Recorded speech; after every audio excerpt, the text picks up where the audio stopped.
بسم اللہ الرحمن الرحیم۔ السلام علیکم ورحمۃ اللہ وبرکاتہ۔ محترم و معزز سامعین کرام، جیسا کہ ہم نے نورانی قاعدہ تجوید کے ساتھ شروع کیا ہوا ہے، گزشتہ اسباق کے اندر ہم نے الف سے لے کر شین تک سبق پڑھا ہے، اور آج ہم صاد سے لے کر غین تک سبق پڑھیں گے، اور امید ہے آپ ان الفاظ کی بغور محنت اور محبت کے ساتھ مشق کریں گے قرآن مجید کو تجوید کے ساتھ سیکھنے کے لیے۔ تو آئیے ہم اپنا سبق شروع کرتے ہیں۔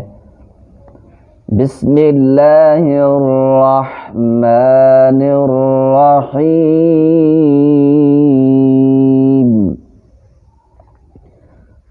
معزز سامعین، ابھی جو ہم لفظ ادا کرنے جا رہے ہیں، یہ لفظ موٹا ادا ہوتا ہے، اور اس لفظ کے ساتھ سیٹی بھی ادا ہوتی ہے۔ اور لفظ پڑھنے سے پہلے یہ جان لیجئے کہ 3 لفظ ایسے ہیں جن کے اوپر ہلکی سی سیٹی ادا کی جاتی ہے، جس میں زا، سین اور صاد ہے۔ تو صاد موٹا کر کے بھی پڑھیں گے اور ہلکی سی سیٹی کے ساتھ بھی ادا کریں گے۔ صاد، صاد، صاد۔ معزز سامعین، اس کو لمبا کر کے پڑھیں گے، مد کر کے پڑھیں گے۔ اگلا جو لفظ ہے، اس کو ادا کرتے وقت زبان کی کروٹ جو ہے وہ بائیں طرف اور دائیں طرف لگتی ہے۔ بائیں طرف آسانی سے اور دائیں طرف مشکل سے لگتی ہے، اور بیک ایک وقت جو ہے دونوں کو زبان کی کروٹوں کو لگا کر پڑھنا مشکل ہے۔ تو آپ جس طرح آسانی سے پڑھ سکیں، دائیں طرف لگا کر یا بائیں طرف، تو آپ ادا کر سکتے ہیں۔ یہ لفظ بھی موٹا ہے، اور اس کو بھی موٹا کر کے ادا کریں گے اور مد کر کے پڑھیں گے۔ ضاد، ضاد۔ اگلا لفظ جو ہے وہ ہے طا۔ امین، ہم نے طا کو ادا کیا۔ 2 ہم آواز حرف ہیں، تا اور طا۔ تا اور طا میں فرق ہونا چاہیے، تو طا کو موٹا کر کے پڑھیں گے۔ طا، طا، منہ کو ذرا کھول کے اور لفظ کو موٹا کر کے پڑھیں گے۔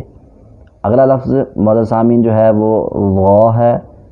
3 حروف جو ہیں وہ نرمی سے ادا کیے جاتے ہیں، جن میں سب سے پہلے ثا، پھر ذال اور وا۔ یہ 3 حروف نرمی سے پڑھے جاتے ہیں، اور وا کو موٹا کر کے پڑھا جاتا ہے۔ وا، وا۔ معزز سامعین، اب جو ہم لفظ ادا کرنے جا رہے ہیں، یہ حروف حلقی میں سے ہے، یعنی حلق میں سے نکلتا ہے۔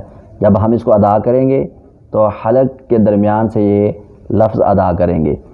عین، عین، عین۔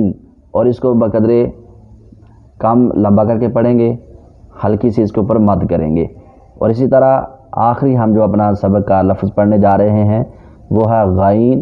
یہ حلق سے تھوڑا اوپر کی طرف، جو منہ کی طرف حلق ہوتا ہے، وہاں سے ادا ہوتا ہے، اور یہ لفظ بھی موٹا ادا ہوتا ہے۔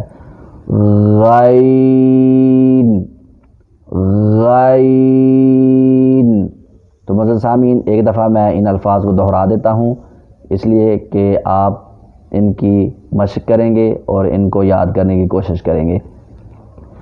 صاد، ضاد، طا، وا، عین، غین۔ تو معزز سامعین، اسی کے ساتھ ہمارا سبق کمپلیٹ ہوا۔ امید ہے آپ محنت اور محبت اور شفقت کے ساتھ اس کو پڑھیں گے۔ السلام علیکم ورحمۃ اللہ وبرکاتہ۔ جزاک اللہ خیرہ۔